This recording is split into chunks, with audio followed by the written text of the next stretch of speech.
Hey guys, hope you're well. It's Angela here. This is my first actual YouTube video and I'm making it about how I got into 6 top graduate degree programs for MIP, so Masters in International Policy, Public Policy, Global Affairs, International Affairs, so on and so forth this past cycle. I got admitted to programs at Harvard, so the Harvard Kennedy School, at Stanford, at Columbia, so Columbia SIPA, John Hopkins SAIS, Tufts Fletcher, and then a joint dual degree program between SciencesPo in Paris and the University of Toronto Munk School in, well, Toronto. So I got requested to do this video a lot because I posted on LinkedIn that I was going to Stanford and I was admitted to the schools I just mentioned. So that post has been viewed more than 40, almost 50,000 times. And a lot of people have reached out to me in my LinkedIn DMs asking, how did I get into those schools? How did I get into programs with like sub 4% acceptances? How did I get in with up to 80, almost 90% of the sticker costs at times? So here are some tips that I have for you. I will caveat this with, I think that I'm pretty much a very traditional candidate in the sense that I have a profile that probably matches what a lot of the schools are looking for. So I graduated from a top Ivy. I graduated from the Huntsman degree program at the University of Pennsylvania, which is a dual degree with the Wharton School. After that, I was a management consultant for 4 years, and during this time period I took on various leadership roles for Deloitte. I also started a couple of different organizations, volunteered for NGOs, so a lot of that leadership, professional, academic thread was there. But nonetheless, I hope that these 5 tips that I wrote down would be helpful to you as you try to go on with your grad journey. So hope that helps and hope you enjoyed this video.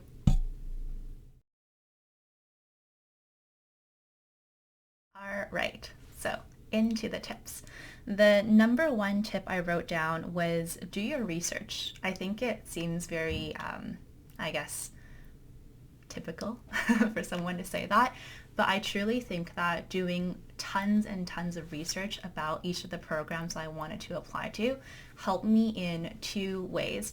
One was that it helped me to understand whether I would actually be a good fit for the program or not. So is this a reach program for me? Is this a match program for me? Or is this a safety program for me? And the way that I picked my 6 schools was that I wanted a good mix of reach programs, so programs that are difficult to get into, compared with match programs and safety programs that I knew I would definitely get into in the end.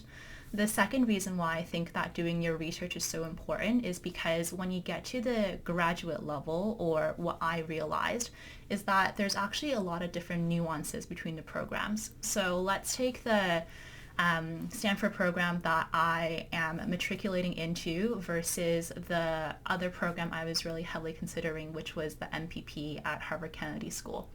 2 programs are vastly different. So first of all, the MIP program I'm going to at Stanford, it's actually more of a traditional graduate degree. So it's not a school. There's not necessarily those extracurriculars that you would associate with large government schools or large MPA programs. But that was actually one of the reasons why I really liked it, because it was a smaller program, just 25 people compared to 150 or 250 at some of my other programs.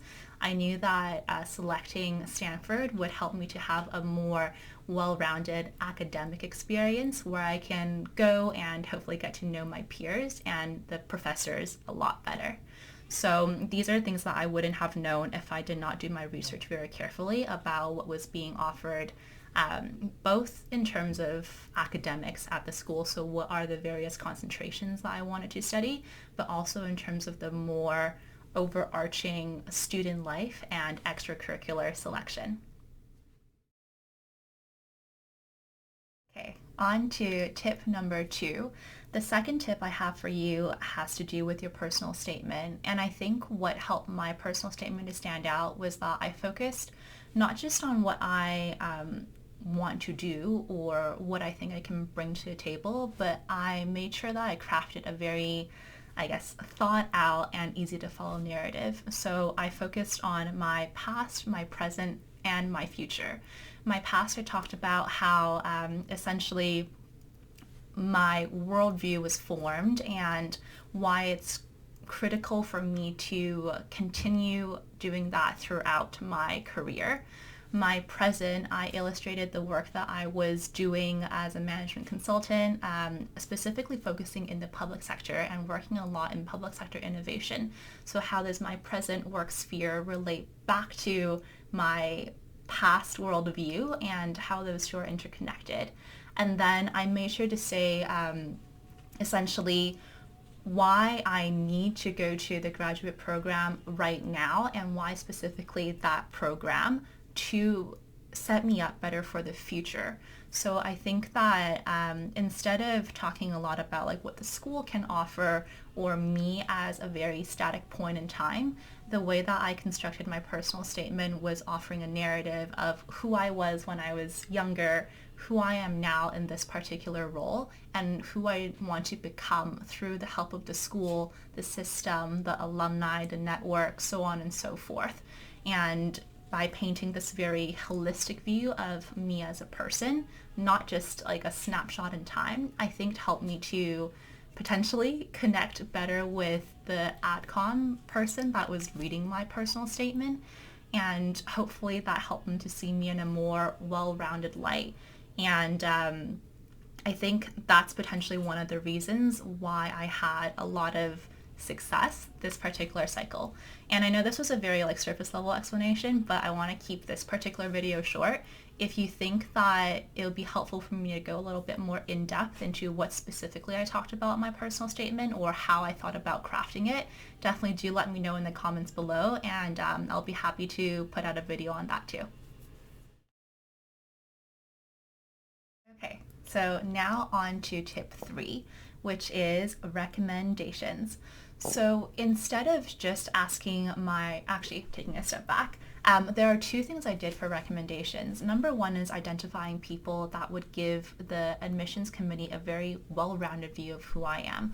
So the 3 people that I chose to be my recommenders, and yes, I did make I took advantage of all 3 recommendation letters instead of giving the 2 required. I wanted to paint the best and most holistic picture possible for me.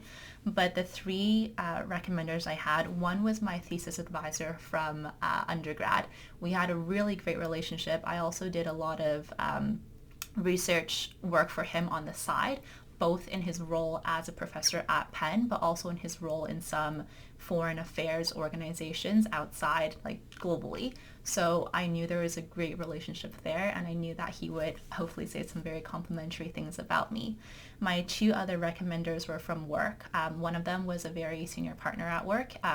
We worked on a couple of projects together, and I've always helped him out on different extracurriculars. So different thought leadership works, different presentations for high-level stakeholders, and I've known him for the past 3 years, so 75% of the time that I've been a management consultant, I've worked or have known him in some way or shape or form. And the last person who I would say is arguably the most important and probably the best written recommendation letter that I had was from my senior manager at work. We worked literally every day together for about 2 years, and his background is also very much a subject matter expert in the area that I want to study at school.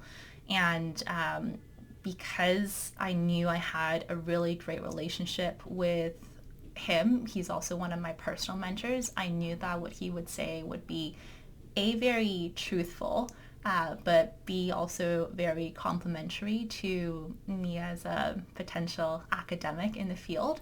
So definitely I put a lot of thought into thinking about who I wanted to choose to be my recommenders, and I would also recommend you to do the same.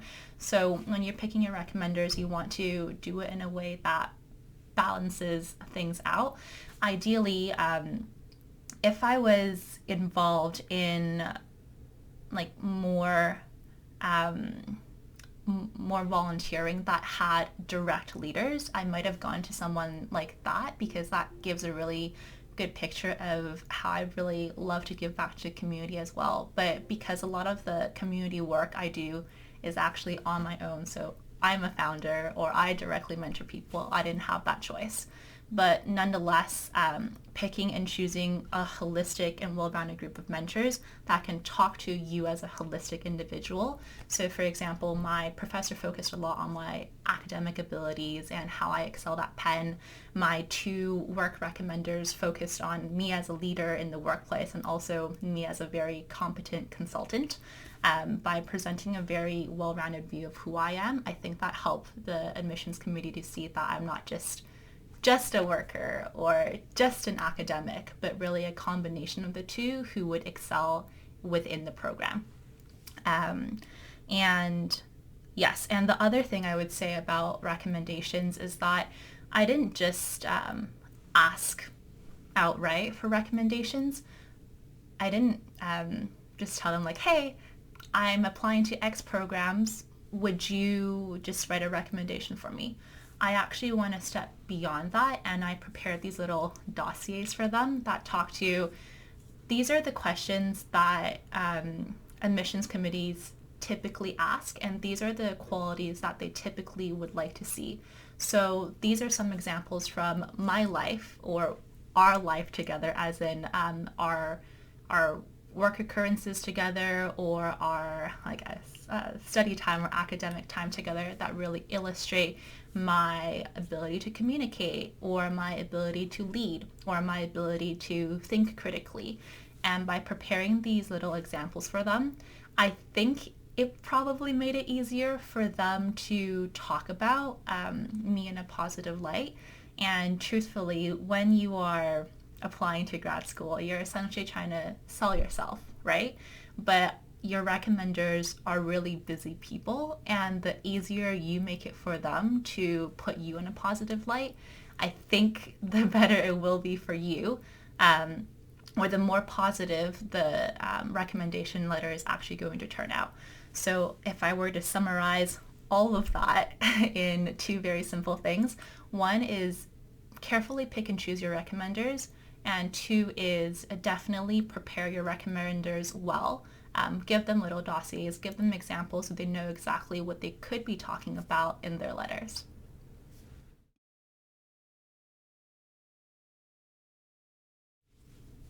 Okay, so on to our 4th tip.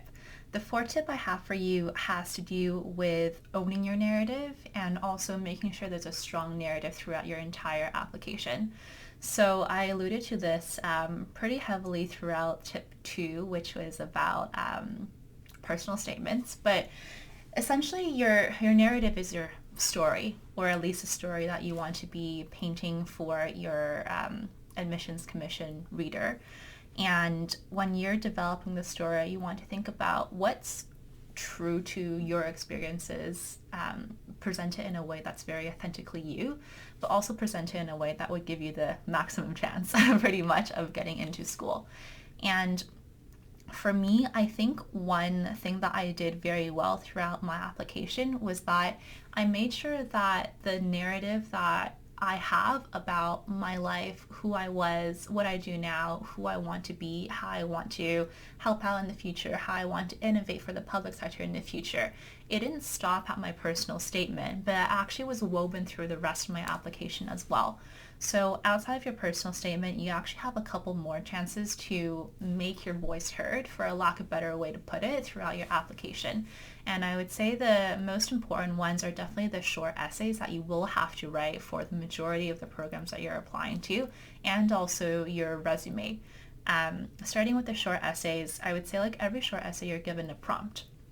You of course have to adhere to that prompt, so that's your number 1 priority. But your number 2 priority, or at least like what my number 2 priority was to figure out what can I say that helps the admissions committee to understand me better as a person, while also addressing the prompt at hand.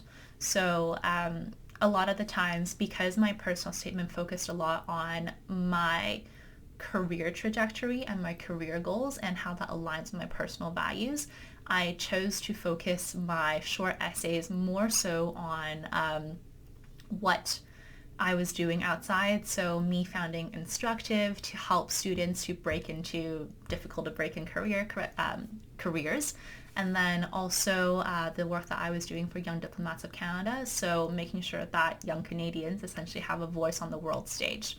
I think that overall, if you're able to make your narrative sing throughout your application, then you probably won't have a difficult chance convincing admissions committee, hopefully.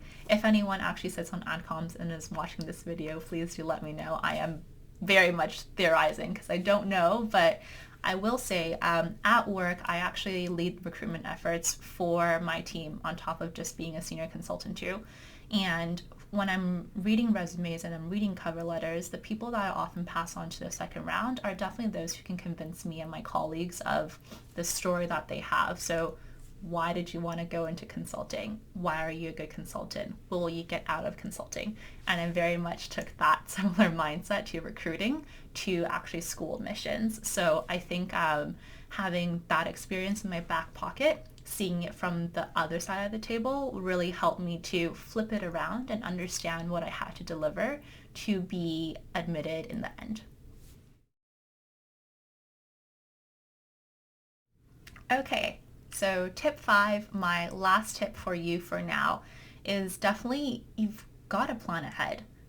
This is especially true for people like me who are balancing a very non 9 to 5, but more like 9 to 8 or 9 or 10 job at the same time as applying for grad school, because just applying to one degree, I feel like, is a part-time job, because I think there's like 7, 8, or maybe even 9 and 10 components to every single grad application. So you have your like demographic info, which is pretty easy to fill out. Gotta get your GRE, your transcripts, your personal statement, your resume, any additional essays, probably 3 or 4 or 5. Sometimes even like for HKS, there were so many essays I was writing all the time. I think like at least 5 essays I had to write for HKS. So to perfect every single one of these elements takes a lot of time. And to have a good chance at getting into the schools, you want to make your story, your narrative as specific for the school as possible. And to do that takes even more time.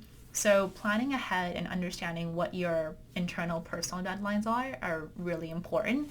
And one of the things that helped me was I tried to finish off my stuff as early as possible so I can actually send it to some of my my review committee, to help me to look at it and see if I was coming across in the right way. So I tapped a lot of my friends to actually read my personal statement, read my additional essays, and that was just such a blessing because they caught some of the stupid errors I had. Like I explained to some people before, I'm not dyslexic. I might have dysgraphia. Sometimes I just have difficulties writing, like choosing the right words, making sure there's no mistakes, so on and so forth. And they helped me to catch a lot of those. But at the same time, they also helped me to reshape and reform what I was trying to say to the admissions committee. So am I really presenting me as the well-rounded individual that I want to see, or was I coming across too strongly one way or another? And they helped me to re-vector back into that middle or the optimal narrative that I was trying to present. So I think that planning ahead gives you time for those multiple drafts and reviews, so you're not just submitting the first thing that you finish writing to admissions. And also, I think if you're trying to balance a really demanding job and applying for school, which a lot of people are doing, then you definitely need to maybe have a calendar, or if you're more extreme like me, you want to have a Gantt chart telling you when you want to finish each activity. And I think that doing so will help you to take it a little easier to applying for grad school, it was pretty stressful because there's so many looming deadlines and you don't want to miss it, and all the schools are kind of due around the same time frame. So definitely having something to help you understand, okay, these are all my tasks, this is when I have to do it. It helped to put my mind at ease a little bit. And the last tip I do have is related to this planning ahead thing. If your school offers early admissions, definitely take it, because that's one thing off your plate. Yeah, you have to get it done earlier, but that leaves you more time to focus on other things. I'm a very, very, very strong believer that the human mind can only focus on so many things at once. So for me, if I didn't apply for early admissions, I would have had all my programs due at the exact same time, aside from one, the dual degree program between Munk and SciencesPo, which would have been absolutely a nightmare and probably impossible to handle. But because I spaced out my application so that it was 2 due on one day, 1 due a couple weeks later, 1 due a few weeks after that, and then 2 due on the last day, it was a lot easier for me to handle.